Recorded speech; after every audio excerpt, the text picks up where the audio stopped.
우리가 지금 다윗의 일생을 따라가고 있습니다. 지난번에 제가 말씀드렸던 것은 다윗은 위기 시간에 자기 창조적 방식으로 고난을 돌파했고, 반면 사울은 자기 파괴적 방식을 선택했다라고 얘기를 했습니다. 그러면서 그 구체적 방식으로 창과 책이라고 두 사람의 방식을 대조해 보았습니다. 사울은 위기 순간에 자기의 감정을 컨트롤하지 못하고 상대방을 향해서 창을 던지는 폭력적 방식을 사용했고, 그 폭력이 자기 자신에게 부메랑이 되어 돌아와서 결국 죽고 말았다라고 얘기를 했고요. 반면 다윗은 하나님의 말씀인 토라, 책을 읽었다라고 얘기를 했습니다.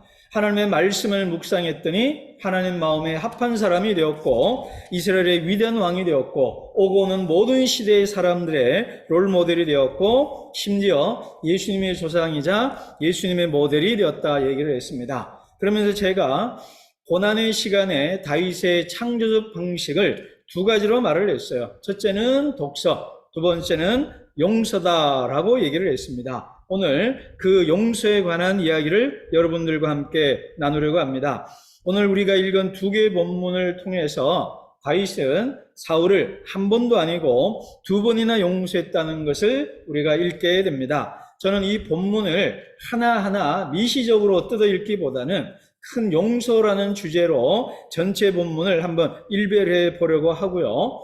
그러면서 이것이 정치적으로 어떤 의미가 있는지, 그리고 우리 개인에게 어떤 의미가 있는지를 좀 말씀드리려고 합니다. 자, 사울에 대해서는 제가 말하지 않아도 이미 서론에서 제가 말씀드렸습니다. 사울은 위기 순간에 창을 던지는 폭력적 방식을 택했고, 용서는커녕 증오와 미움과 살의로 가득 찬, 그래서 끊임없이 다윗을 죽이려고 했던 모습을 보게 됩니다. 우리가 사무엘상에 보면은요, 총 두 번의 기회가 있죠. 그런데 만약에 다윗이 두 번 기회가 있은 다음에 이러다가는 죽겠다 싶어서 블레셋으로 망명을 합니다. 만약에 다윗이 그때 망명을 하지 않았고 계속 이스라엘 영내에 머물러 있었다라면 두 번의 용서가 끝난 다음에도, 받은 다음에도 사울은 추적을 계속 했을까 아니면 중지했을까? 이런 있지도 않지만 한번 해봄직한 생각을 해봅시다. 어땠을까요? 사울은 두 번째 용서를 받은 다음에 펑펑 울죠? 그러면서 이 왕은 너의 것이다, 그런 말을 하죠. 그러고 난 다음에도 다윗을 추적했을까요? 안 했을까요? 이거는 뭐 상상이니까 각자 다른 결론을 내릴 수 있겠습니다만은, 두 번의 본문 사건을 보면 충분히 사울은 계속 다윗을 쫓아다녔을 것이고, 다윗의 목을 향해 칼을 겨누었고 가슴팍을 향해서 창을 던지기를 원하지 않았을까라는 해석과 추정에 좀 더 무게가 실릴 거라고 저는 생각해 봅니다. 그러니까 두 번이나 용서받은 사울이 변화되었다라고 볼 수도 있고, 변화되기는커녕 끊임없는 그 분노와 폭력의 악순환에 자기가 빠져서 헤어나지 못하는 사울을 우리가 충분히 상상해 볼 수가 있습니다. 자, 어찌됐든 오늘 우리가 읽었던 두 본문과 사무엘상에 나오는 사울은 끊임없는 보복과 미움과 증오의 악순환에 빠져 있는 것은 분명합니다. 자, 반면 다윗은 어떠했을까요? 자, 다윗 얘기하기 전에 이런 얘기를 좀 먼저 하고 싶습니다. 제가 좋아하는 정치 철학자인 한나 아렌트가 인간의 조건에서 한 말을 제가 여러분에게 몇 번 인용한 적이 있습니다. 한나 아렌트가 정치가 새로워져야 된다 그래요. 그런데 이분이 성 아우구스티누스의 탄생성이라는 말을 해요. 인간은 새로 태어날 수 있다라는 얘기를 해요. 근데 이것과 함께 무슨 얘기를 하냐면 용서에 대한 얘기를 해요. 정치에 이 아주 유명한 말을 합니다. 정치의 영역에 용서를 도입한 최초의 인물은 나사렛 예수다, 이런 말을 해요. 근데 이제 그 말이 두고두고 회자가 되는데요, 엄밀하게 본다면 구약에 이미 많이 있습니다. 모세오경의 레위기 19장에도 보면요, 내 이웃을 내 몸과 같이 사랑하라 되어 있잖아요. 바로 앞이 뭐냐면 원수라는 단어가 나와요. 그러니까 그 내 이웃이 원수라는 거예요. 그렇기 때문에 이 모세오경 토라도 있고요. 대표적으로 오늘 읽은 다윗의 본문에도 보면은 다윗이 이미 정치란 영역에 있어서 용서를 도입했고 실천한 사람임을 우리가 알게 됩니다. 그런데요, 이 다윗의 이 용서에 대해서 소위 보수적인 분들과 진보적인 분들의 해석이 좀 극명하게 대별됩니다. 보수적인 분들은 그냥 하나님의 은혜를 받은 사람으로서 용서한 것을 너무나도 당연하고 자연스럽게 그리고 거룩하게 얘기를 해요. 근데 좀 진보적인 분들은요, 이걸 너무 좀 정치적으로만 봅니다. 그래서 정치적으로 저도 이게 동의를 합니다만 보복의 악순환에서 벗어나려고 하는 다윗의 정치성이다라고 얘기를 해요.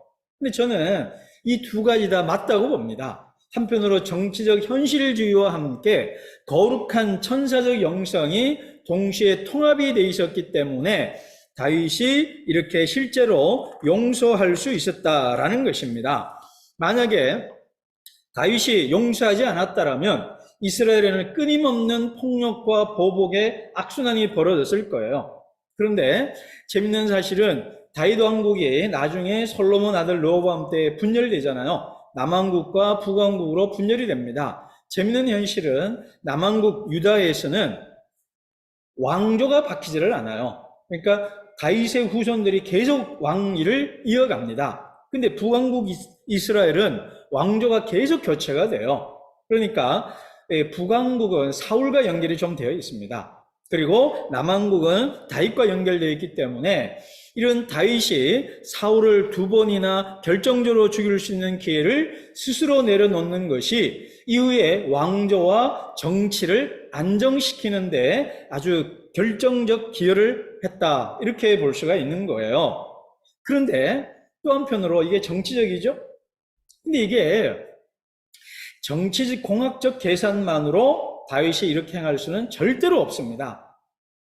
왜냐하면 자기 목에 칼을 들이대고 죽이러 오고 있는 사람이 눈앞에 있는데 그것도 두 번이나 기회가 있고 하나님께서 사울을 폐위시키고 사무엘을 통해서, 그러니까 정치적 정당성을 잃어버린 거예요. 그리고 다윗 자신을 왕위로 세웠다는 것을 요나단도 알고 사울도 인정하는 상황이기 때문에 이 천재이루의 기회를 그냥 놓친다는 것은 지혜로움이라고 보기보다는 어리석음이다, 바보다, 이렇게밖에 말할 수 없는 상황입니다.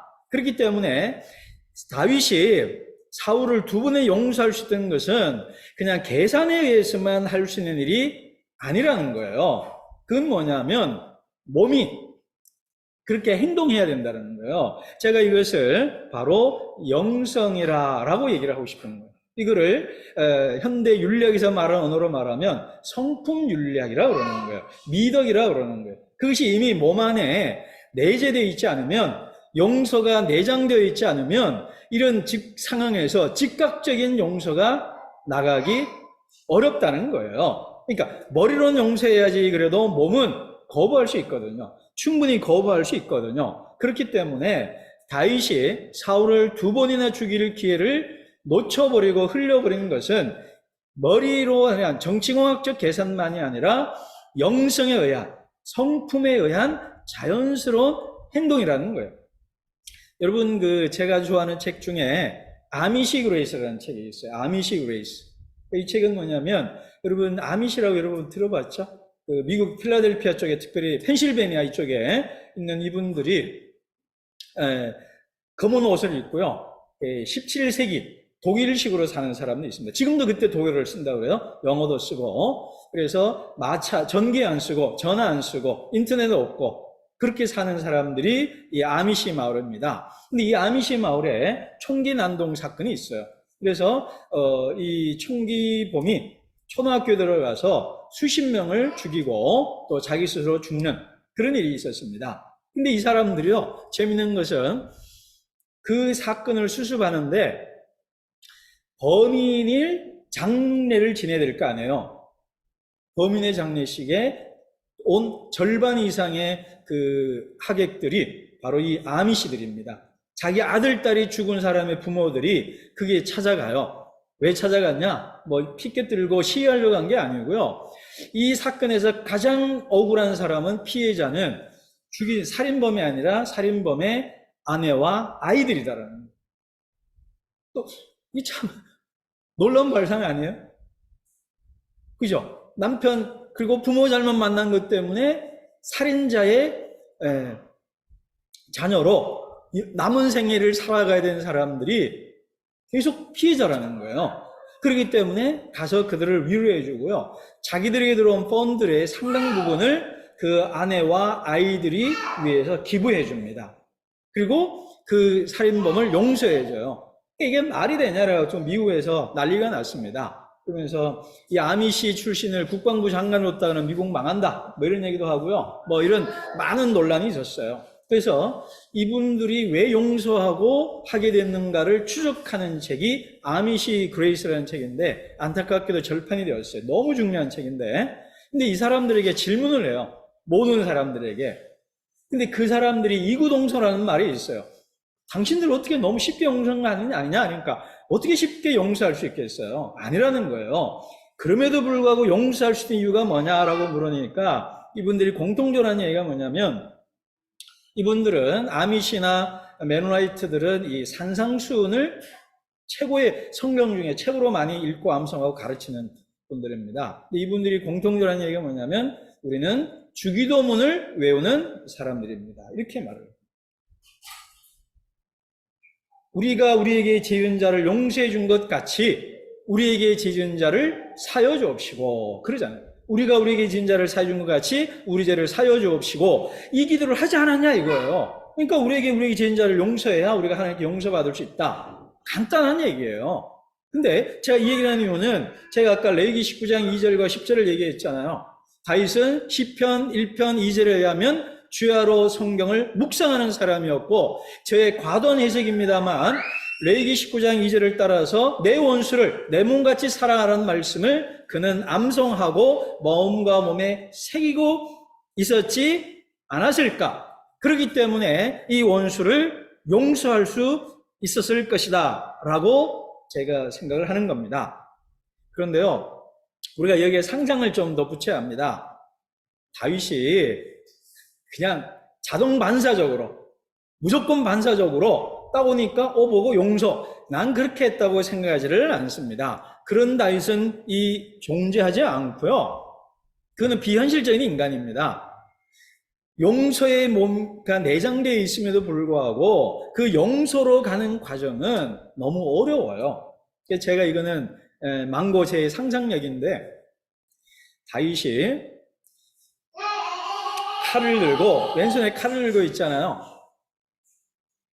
자기도 모르게 오른손으로 왼손의 칼을 잡았다가 내려놨을 거라고 저는 상상합니다. 물론 이제 첫 장면은 옷자락을 베니까 칼로 옷자락을 뱉겠죠. 근데 두 번째도 그렇고요. 그의 마음을 반영하는 상상력입니다. 칼을 오른손에 잡았다가 빼려고 그러다가 멈칫하고 잠깐 1, 2초 쉬었다가 칼을 내려놓고 있을 거라고 저는 상상해 봅니다. 그렇지 않으면 왼손 칼로 칼집을 살짝 밀어 올렸다가 내려놨을 거라고 봐요. 그리고 부하들은 다윗이 행동을 봤을 거예요. 이게 다 상상입니다. 그렇기 때문에 제 부하들도 다윗의 말에 설득이 되었을 거예요.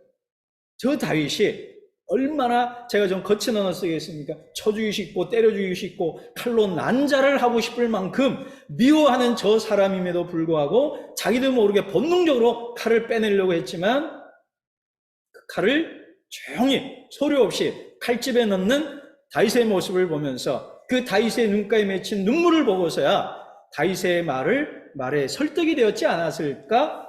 저는 이렇게 생각해 봅니다. 그리고 저희 이런 해석이 그렇게 저만의 주관적인 상상이 아니라는 것을 시편 54편이 증언해주고 있습니다. 시편 54편은 표제가 있어요. 다윗이 쓴 시 마시기르라는 악보로 썼다 이래놓고요.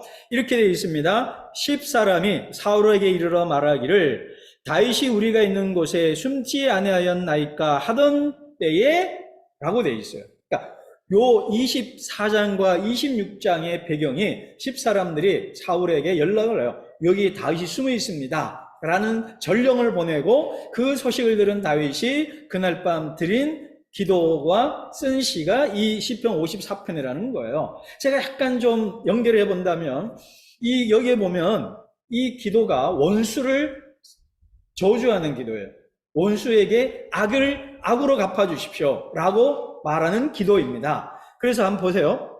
5절, 주께서는 내 원수에게 악으로 갚으시리니, 이 원수가요, 문자 1차적으로는 10사람인 것은 맞습니다. 사울에게 자기 자신 있는 것을 알려준 고자질한 10사람들을 내 원수라고 말했음에 분명합니다. 하지만 우리가 다윗과 사무엘상 전체를 본다면 이 원수가 10사람에게 한정되지 아니하고 사울을 지시하고 있다고 해도 과언이 아닐 거예요. 그러니까 주께서는 내 원수에게 악으로 갚으시리니, 그 다음 말이 재미있어요. 주의 성실하심으로 그들을 멸하소서. 성실함으로. 그러니까 끝까지 추적해가지고 사울이 나를 끝까지 추적하듯이 하나님께서 끝까지 추적해서 내 원수를 죽여주십시오 라고 하는 거예요. 또 7절, 내 원수가 보응받는 것을 내 눈이 똑똑히 보게 하셨나이다. 미래적으로 땡겨서 말하는 거예요. 미래를 당겨서 말하는 건데, 내 원수가 내게 행한 대로 받는 것을 내가 보게 해 주십시오. 이렇게 얘기하는 겁니다. 그리고 제가 자주 말씀드리죠. 시편이 총 150편이죠. 그 중에 53편이 저주 시편입니다. 독수 시편입니다. 그 모든 것을 다윗이 쓴 건 아니에요. 그러나 다윗이 쓴 시를 따라서 쓴 시도 많고요. 다윗이 쓴 시도 많아요. 그러니까 다윗은 용서를 말했지만 그날 밤 엎드려서 다윗은 조용한 곳에 가서 대성통곡하며 흐느끼며 울었을 거예요. 죽이는 것이 낫지 않았을까? 내가 저 사람으로부터 오늘 죽이지 않았기 때문에 내가 죽게 되지 않을까라는 불안과 공포, 그리고 자기를 끝없이 미워하는 저 원수를 내가 죽였어야 되는데 죽이지 않은 것이 후회가 되어서 통곡하며 울었거나 숨지겨 입을 틀어막고 부하들에게 안 보이려고 흐느껴 울었을 다윗을 저는 상상해 보는 것입니다.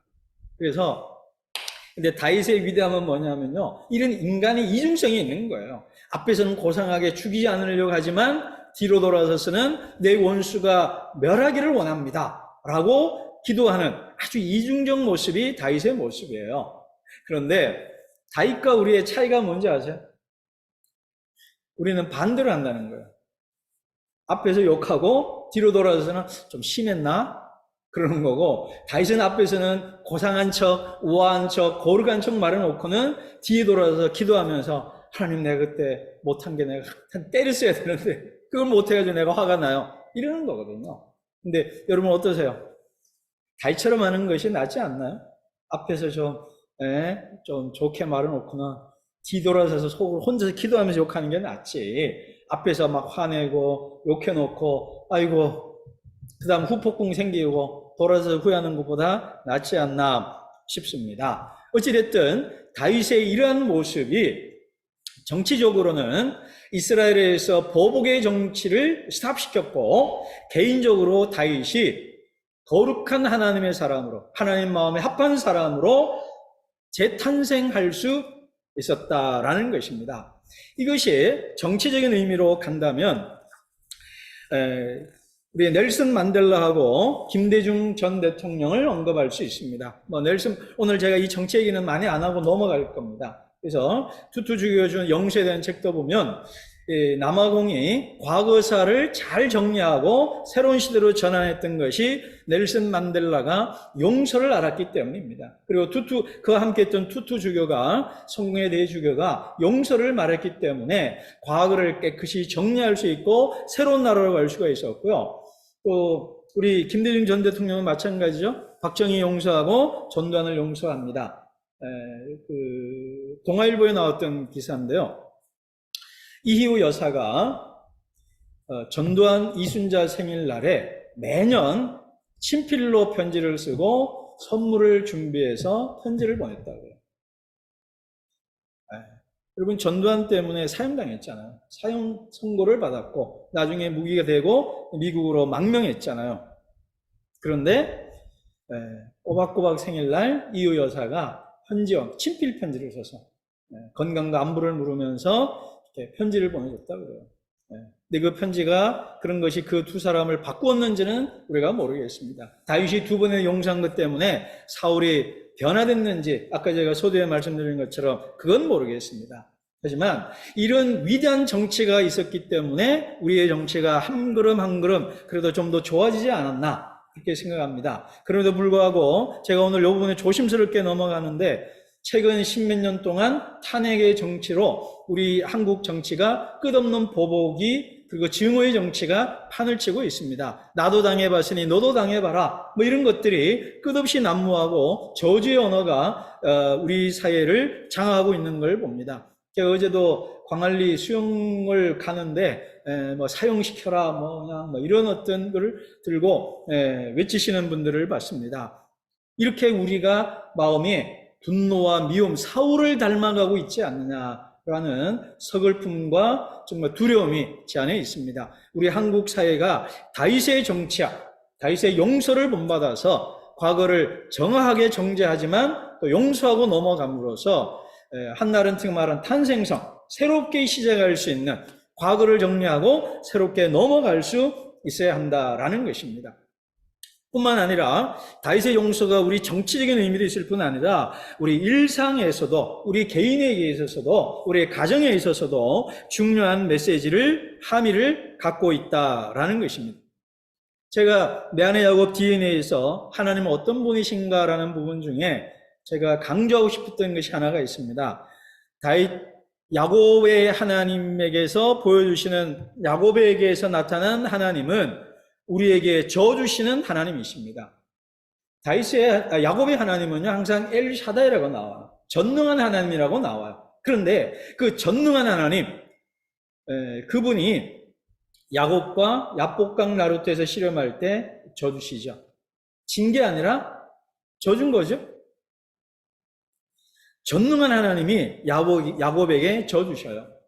그리고요, 제가 이번에 요 까닭을 묻다에서 마지막 42장 부분에 저의 좀 독창적이면서도 좀 근거가 있습니다만 좀 새로운 해석을 한 것 중에 하나가 뭐냐면 하나님은 욥에게 미안하다고 사과했다라고 제가 썼어요. 그 근거가 뭐냐면 두 배로 돌려주죠. 양이나 소나 이런 걸 두 배로 돌려줍니다. 두 배를 그걸 배상했다라는 해석이 있어요.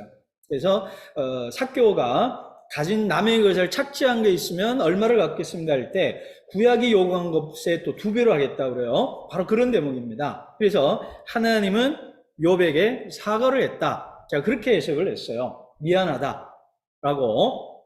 근데 제가 이 얘기를 했더니 제가 프라미즈랜드에서 그 목회자들 모임에서 이 욥을 가지고 강의한 적이 있습니다. 한 한 달 반 됐나요?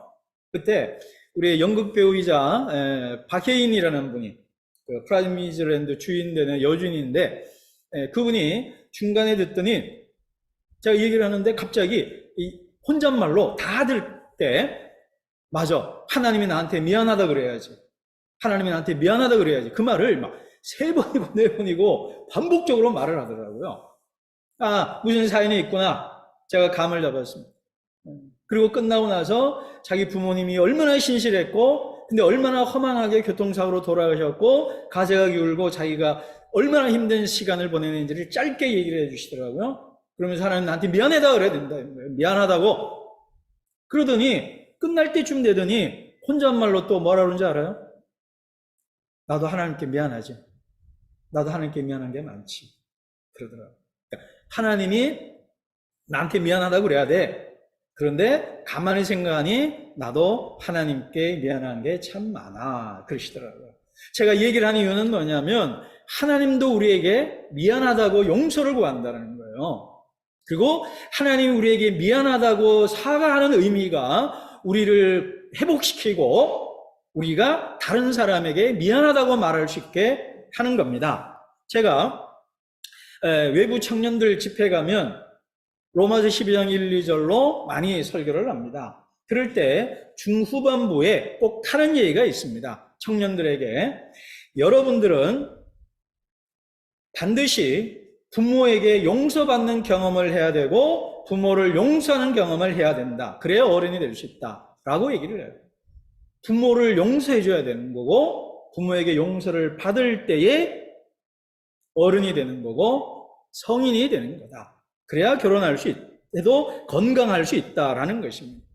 부모로부터 잘못된 것도 있고 좋은 것도 받은 것도 있는데 용서받고 용서해야 어른이 되는 거예요. 부모도 마찬가지입니다. 자녀에게 미안하다 말을 해야 되고요. 그리고 자녀로부터 엄마 아빠 미안해요. 그렇게 말을 한 말을 들을 때 또 부모 또한 자유로워질 수 있는 것입니다. 그리고 그것을 사울과 다윗이 사울에게 두 번이나 했죠. 어쩌면 반복해야 될지도 모릅니다. 우리가 만나보면요. 원수가 어디에 있어요? 예수님도 그랬죠. 가족이 원수라 그랬단 말이에요. 이런 가족 관계 안에서 용서하고 용서받는 경험이 있을 때에 우리는 다윗처럼 건강하고 성숙한 하나님의 사람이 되는 것입니다. 하나님도 우리에게 용서를 구합니다. 미안하다, 너가 힘들었지, 아팠지, 내가 잘못했다, 사과의 의미로 두 배나 배상하시는 우리의 하나님, 우리에게 미안하다 말하는 그 하나님이 위대하고 아름답고 나는 그 하나님을 사랑할 수밖에 없고 그 하나님을 좋아 미칠 수밖에 없는 것이라면 우리가 좋아하는 하나님이 그랬듯이 우리 또한 용서함으로 용서를 받고 용서를 하나님께 용서를 받았기 때문에 남을 용서하고 용서했기에 용서받는 이런 용서의 선순환으로 우리가 성장할 수 있는 것입니다. 다윗이 용서했기에 이후에 보복의 악순환이 아니라 용서의 선순환이 이스라엘을 지배했던 것처럼 그리고 용서함으로 다윗이 좀 더 성숙한 왕이 되었던 것처럼 여러분 우리나라가 용서의 정치가 성립되기를 바라고 그리고 우리들의 일상 속에서 부모와 자녀 간에 또 친구와 친구 간에 또 가족과 친척들 관계 속에서 용서하고 용서받음으로써 다윗처럼 하나님의 마음에 합한 사람, 하나님이 축복한 사람, 과거를 단절하고 새로운 내일을 열어가는 저와 여러분 되시기를 주님의 이름으로 축복합니다.